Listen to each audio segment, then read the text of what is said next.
pessoal, sejam muito bem-vindos ao nosso canal. É um prazer tê-lo conosco em mais um webinar promovido pelo Padua Faria Advogados. Eu sou Leonardo, sou sócio da área tributária e hoje vou trazer um tema muito relevante, muito atual, que já está tirando o sono de muitos empresários. Se você aí é optante pelo Simples Nacional, a sua empresa está na cadeia de fornecimentos, seja com clientes ou fornecedores que também são optantes, muito provavelmente você está correndo um grande risco de perda de margem e de fluxo de caixa e não está sabendo.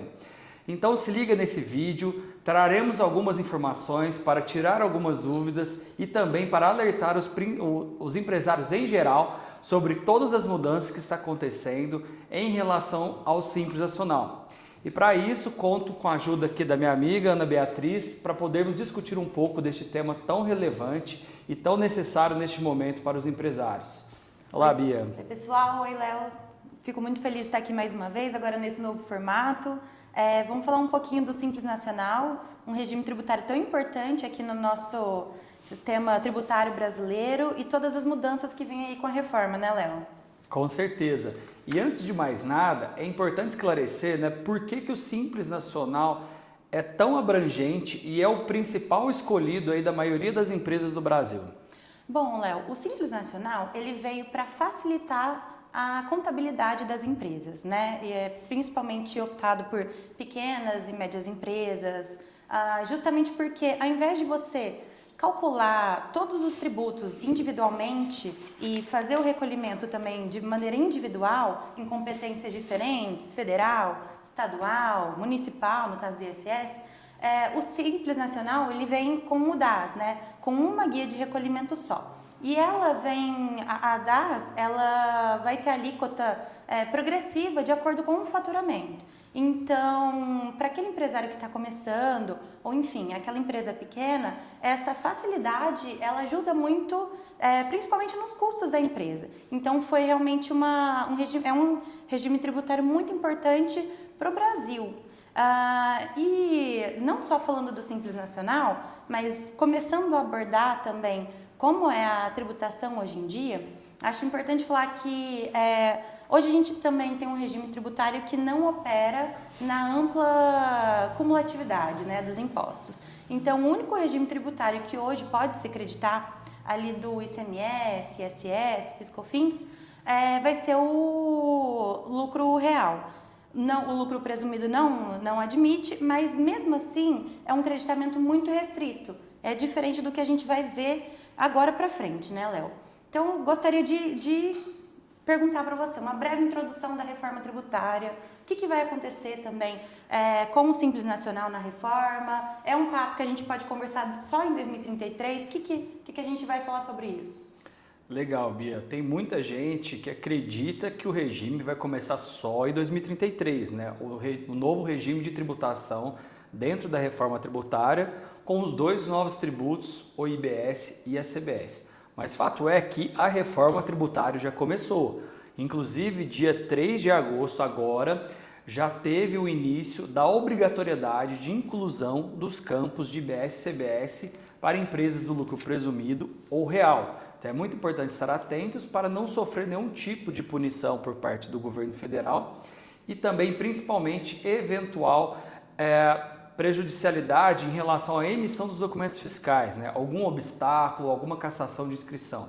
Enfim, é muito importante que os empresários, principalmente do presumido real, estejam atentos a esses marcos temporais para que não sejam pegos de surpresa. E aí, a reforma tributária, voltando ao assunto, ela já começou, né? Os campos, né, de destaque de IBS e CBS, neste momento, são meramente ilustrativos para que o governo saiba o real impacto que será para todas as cadeias de todos os setores da atividade civil, né, da atividade comercial. Então, de maneira geral, o que vai ser feito ao longo de 2027 até 2033 é uma transição progressiva. Dia 1º de janeiro de 2027 já começa a CBS dando lugar, né, aliás, substituindo PIS e COFINS, e depois, a partir de 2029, temos aí IBS substituindo ICMS para a circulação de mercadorias e ISS para as prestações de serviços. Então, basicamente, temos essa grande mudança aí para todos os tributos sobre o consumo. E a reforma tributária, ela promete uma não cumulatividade ampla. Como você comentou, alguns regimes permitem o creditamento, né, que é o direito a se apropriar de parcela ou do valor do imposto pago pelo fornecedor, pela cadeia anterior, como uma forma de desconto do seu próprio tributo e assim evitar o efeito cascata, né, a incidência cumulativa em todas as etapas da cadeia. Quem é do lucro presumido, hoje pode se creditar de ICMS de outras empresas do lucro presumido ou real, e quem está no real pode se creditar do ICMS também dessas empresas, além do PIS e COFINS sobre todo e qualquer tipo de empresa, tirando aí as pessoas físicas, prestação de serviços em formato RPA. Então, hoje a não cumulatividade ela é restrita, o que gera ali o resíduo tributário, que é cada etapa da tributação deixar um pedaço desse imposto para a etapa seguinte na forma de custo. Então, essa não cumulatividade que a reforma tributária traz, né, e visa abranger para todos os setores, é justamente uma não cumulatividade ampla, uma permissão ao creditamento total sobre todas as aquisições que a empresa fizer. Mas fato é que quem está no Simples Nacional, ou está no meio da cadeia do Simples Nacional, encontra ali um novo tipo de regime, que é o Simples Normal, tal qual ele é hoje, ou o Simples Híbrido. Mas antes da gente entrar, né, basicamente nesse assunto, que é do tema de hoje, gostaria que você também comentasse, mas como que o empresário agora faz? Ele tem que calcular margens, ir atrás de fluxos e tudo mais, porque ultimamente a gente tem visto aí em todos os setores, na mídia em geral, que quem está no Simples vai ser prejudicado, quem compra do Simples vai ter que ir atrás. Como que é isso, Bia? Bom, Léo, é o seguinte, assim como você disse, vai existir o Simples Nacional, ele vai permanecer existindo, perdão. E hoje em dia, quem é o comprador? Ele precisa se atentar. A reforma tributária, ela trouxe uma alíquota efetiva ali, de maneira geral, de 27,5%. Então, a gente pensa que é uma tributação muito alta. Então, se você não se utilizar do creditamento, os impostos vão ficar realmente muito caros. Se você é um comprador, está ali no meio da cadeia, e o seu fornecedor é do Simples Nacional, você precisa se atentar. Esse fornecedor vai me dar crédito ou não? Se ele for te dar um crédito, então o seu imposto a pagar vai ser realmente, efetivamente, menor no fim da compra e da venda. Mas para isso você precisa se atentar justamente do tipo de fornecedor. Qual tipo de Simples Nacional é? É um Simples comum ou Simples híbrido? Léo, traz essa explicação para a gente. O que é? Muito bom. O que acontece? Hoje, né, o Simples Nacional, ele é tido pelo governo como um regime benéfico para as pequenas e médias empresas. É basicamente um benefício fiscal aos olhos do governo. A reforma tributária, com essa não cumulatividade ampla, ela tende a corrigir algumas distorções, principalmente em benefícios fiscais. Deste modo, houve, conforme eu disse, as duas opções dadas às empresas, aos contribuintes em geral, que é a opção pelo Simples tal qual ele é hoje, com todos os impostos embutidos na DAS, ou o Simples Nacional híbrido, de modo que esses dois tributos que vêm com a reforma tributária, o IBS e a CBS, sejam destacados fora do documento de arrecadação do Simples, né? Enquanto o IRPJ, CSLL e contribuição patronal ficam dentro do Simples Nacional, continuam dentro, o PIS e COFINS e o ICMS, né, com a nova roupagem de IBS e CBS, estariam de fora. E qual que é a grande vantagem deste modelo? É justamente permitir o creditamento amplo às empresas do lucro real presumido e a do Simples híbrido também.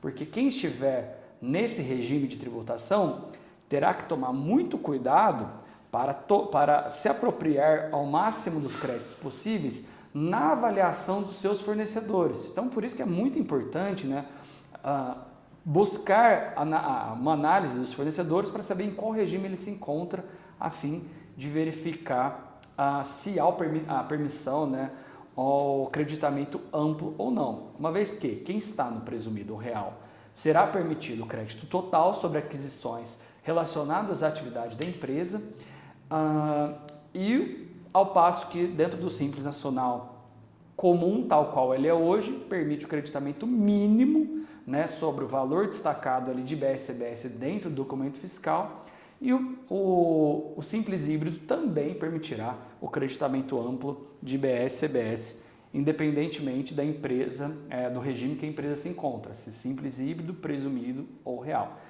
Então, Bia, com tantas informações e com tantos impactos que tendem a vir, principalmente na chamada cadeia do Simples Nacional, quais dicas você dá, quais são os passos que seriam necessários aí para as empresas, os empresários começarem a se atentar principalmente pela reforma que está chegando? Bom, eu olharia primeiro, eu sou uma empresa do Simples ou eu estou ali na cadeia de fornecimento e no caso eu sou um comprador. Então, partindo ali para a empresa do Simples Nacional. Primeiro eu preciso analisar de onde vem minha receita. Quem compra de mim é pessoa física? É pessoa jurídica? Se for pessoa jurídica, você precisa prestar muita atenção, porque provavelmente você pode perder a sua competitividade. Provavelmente o seu comprador, em outro momento, ou mesmo agora, se ele estiver atento, ele vai trazer essa conversa para você. Olha, a gente precisa ou renegociar seu preço, porque eu não estou me creditando, ou então eu vou mudar realmente de fornecedor. Então precisa fazer essa análise e colocar ali na ponta do lápis, junto com o seu contador, enfim, se realmente essa questão do creditamento vai ser importante para o seu comprador ou não. E agora falando justamente com o comprador analisar todos os seus fornecedores. Então você pode fazer uma conta, olha, 40% dos meus fornecedores são do Simples Nacional. E tendo essa análise, essa conta aí na palma da sua mão, trazer realmente essa conversa, conscientizar esse fornecedor. Falar, olha, você vai fazer essa opção pelo Simples Híbrido ou não? Você já tem esse conhecimento? Porque também com tantas notícias da reforma, né, Léo? Nem sempre os empresários estão atentos. Então é muito importante que você também, comprador, traga esse conhecimento e esse espaço de conversa para realmente não prejudicar o seu trabalho. Então eu acredito que o plano de ação são esses dois. Perfeito, Bia. É importante comentar, né, que não temos ainda uma alíquota pré-definida, né? O que temos hoje é algo em torno de 27,91%, né, que seria uma alíquota padrão, divulgada aí recentemente, né, pelo governo federal e pelo comitê gestor, que abrange os dois tributos, IBS e CBS. Então teríamos algo próximo de 28%. Considerando aí o cenário que você comentou, de uma empresa que adquire do Simples algo em torno de 40%, né, das suas aquisições sejam oriundas deste regime, nós estamos falando que de todo esse volume, se ela não for optante pelo Simples Híbrido, quer dizer que eu, empresa destinatária dessa mercadoria ou serviço, deixarei de apropriar 28% de impostos sobre os documentos fiscais, o que gera, né, justamente uma perda de competitividade e provavelmente um aumento no custo, né, da minha empresa, né, adquirente dessa outra do Simples.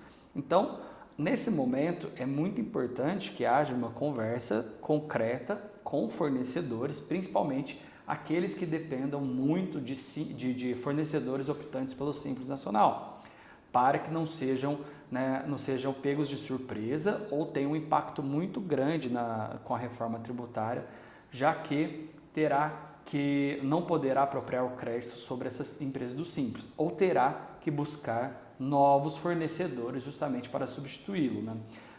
Então é por isso que a reforma tributária ela gera aí um novo modelo de negócios e principalmente uma análise concreta não só das vendas, mas principalmente das compras, que a gente vem frisando aí principalmente nos últimos vídeos, né? Porque essa compra impactará o fluxo de caixa lá na frente, já que você pode já apropriar o crédito de maneira antecipada, além do que você também tem ali uma recuperabilidade aí do seu tributo de maneira ampla, né, que é a não cumulatividade ampla que tanto a reforma prega.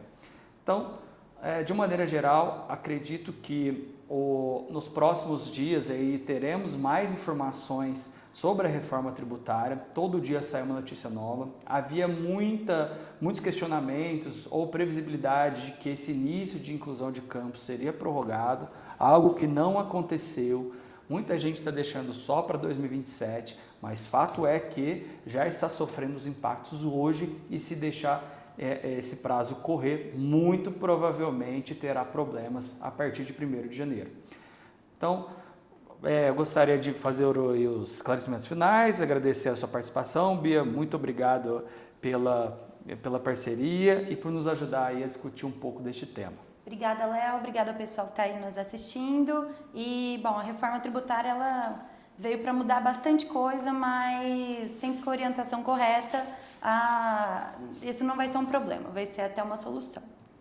Acho que é isso. Muito bem, pessoal. Mais uma vez aqui, deixo meus agradecimentos. Continue nos acompanhando em nossas redes sociais. Siga-nos aqui, deixe seu like, se inscreva no canal e também acesse o nosso canal do WhatsApp. Lá temos muitas informações importantes, relevantes e atuais para os empresários e as empresas em geral. Muito obrigado, pessoal. Até a próxima.